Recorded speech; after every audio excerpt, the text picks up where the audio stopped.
Caddo Commissioner Mario Chavez.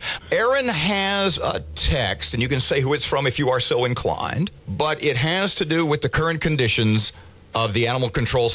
What's the official name, please? Caddo Animal Services. I may have that wrong, Mario. And I know that you are sort of at the vanguard of this, but I want her to read this text first, and then you can comment, rather, about the meeting last night. Go for it. Concerned citizens met last night. Mike Middleton, Mario Chavez came and answered questions.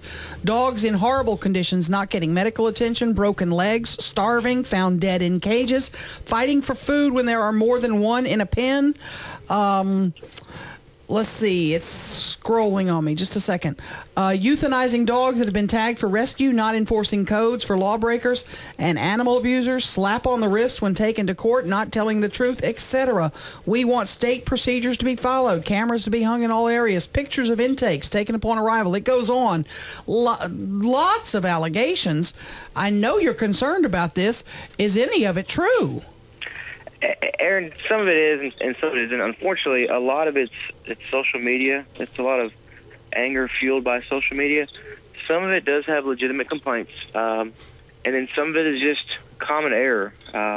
We can pick apart each one, but just for instance, like where one dog was euthanized and shouldn't have been, they have a procedure where they stamp which ones are going to be sent out for rescue. And although one lady did voice her opinion that she wanted one stamped, I went down there for that one because I was pretty mad about it. And she had not stamped the proper paperwork. So when the workers go through the paperwork and they pull the dogs that are going to be sent out for rescue, they grab each one that has the stamp on it. It's got a blue mark and it's got a stamp for rescue. This one didn't have it. So the workers were following the procedure as far as which dogs get euthanized and which dogs don't. So unfortunately, that one slipped through the cracks. They said, the worker said, well, I told that person. I said, well, if we have a procedure, you know, if you're at McDonald's, you order number one, you get number one, you did that. You ordered it. So, but unfortunately, there is a lot of stuff that is going on that we really want to get to the full to fix. Well, pardon me, Mario. When's the last time you walked through and looked for yourself? And B, what's wrong? What's specifically wrong that you think needs to be fixed? Robert, that's a great question. Thanks. Actually, it was last week, and I've done it about, I'd say 5 times in the last 2 months, just because people keep saying that. But unfortunately, a lot of them don't go up there. You asked me when did I go, and I did go. I had somebody that called me yesterday saying that the conditions are horrific. And I said, well, when is the last time you went up there? And she says, well, I've been there in about 3 years. I said, well, okay, if you haven't been there in 3 years, you really can't justify that the conditions are horrific.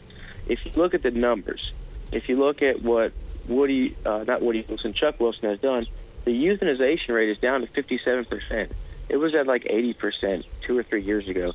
They've rescued out over 1,200 dogs just this last year. That's astronomical compared to what they have done. So, yes, the social media, it's fueled by anger. You can see the dogs.